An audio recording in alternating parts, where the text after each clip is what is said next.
Kalian sudah pernah lihat debat ini? Nggak bisa tahan emosi, jangan jadi kepala sekolah, pecat! Antara guru PGRI dan Bro Ron. Debat panas yang membahas tentang kasus kepala sekolah SMA 1 Cimarga antara guru PGRI dan juga Bro Ron. Kalian udah pernah lihat nggak? Pada debat tersebut, perwakilan dari PGRI menekankan bahwa tindakan dari kepala sekolah SMA 1 Cimarga itu merupakan pendisiplinan karakter bagi siswa yang melanggar ketentuan ataupun peraturan sekolah. Menurut Bro Ron, kekerasan itu tidak diperlukan pada pendidikan karakter siswa. Jika seorang guru ataupun kepala sekolah yang tidak mampu menahan emosinya sehingga membuat kekerasan fisik kepada siswa, mereka itu tidak siap untuk menjadi kepala sekolah ataupun seorang guru.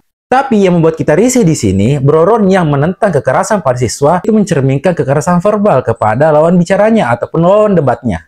Langsung saja deh, bagi kalian yang belum pernah lihat video debatnya, saya liatin cuplikannya ya. Pelanggaran HAM. Suruh pulang itu!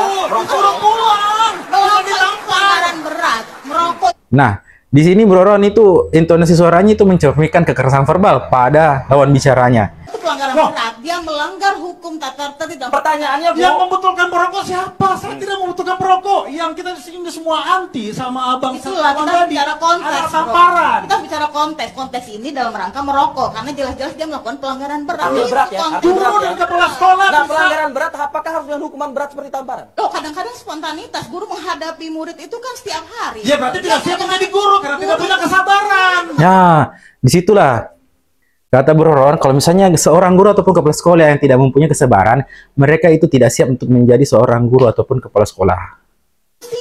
Guru manusia. Kadang-kadang dia Dibalas oleh perwakilan PGRI bahwa guru itu adalah manusia.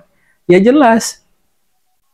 hadapkan pada situasi yang harus menghentikan proses pelanggaran berat itu. Lah, sekarang Jadi, spontanitas itu untuk Masuk akal sekali sih yang dibilang oleh PGRI ini. Kalau dibilang kesabaran, memang muridnya berapa jauh berdiri dari kita. Ini kan katanya kan gurunya menyuruh muridnya ketemu kepala sekolah. Benar ya ceritanya gitu ya.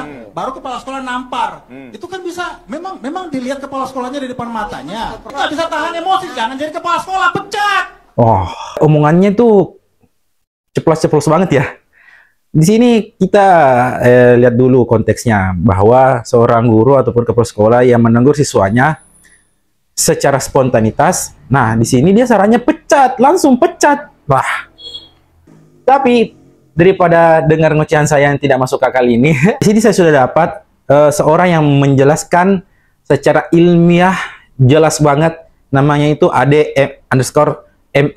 Nanti saya kasih kredit di deskripsi. Dia menjelaskan tentang maksud dari Ibu PGRI tersebut, yang dijelaskan oleh PGRI tersebut yang tidak tersampaikan dan tidak terserap oleh Bro Ron. Kita saksikan ya. Bismillah, assalamualaikum. Lucu ya, ada orang yang teriak anti kekerasan, tapi di depan kamera dia bentak-bentak orang. Kata dia kekerasan nggak mendidik, tapi ekspresinya sendiri itu menelanjangi watak otoriter dia.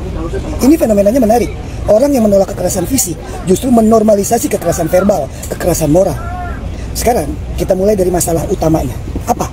Ketidakmampuan membedakan antara kekerasan dengan pendisiplinan. Menampar murid yang merokok di sekolah, apakah itu bentuk kekerasan? Bisa jadi iya, kalau nggak punya konteks. Tapi kalau itu adalah reaksi spontan untuk menghentikan pelanggaran berat terhadap aturan yang udah jelas banget dalam konteks pendidikan moral dan tanggung jawab, itu adalah bentuk pendidikan karakter.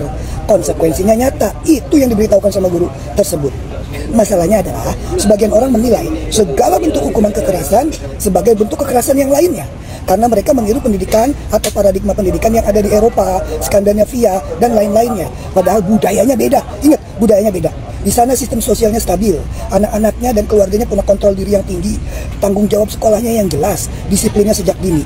Sementara di Indonesia, kita tuh budayanya lain banget. Jangan selalu menyamaratakan budaya luar dengan budaya dalam negeri. Kita beda banget. Maka, menyalin sistem tanpa memahami struktur sosial dan mental masyarakatnya adalah logical fallacy atau false equivalence. Dan ironinya, pejabat tadi yang ngaku anti kekerasan justru mempraktikkan kekerasan verbal di depan publik di stasiun TV nasional. Ini bukan soal pro dan kontra tamparan ya, bukan.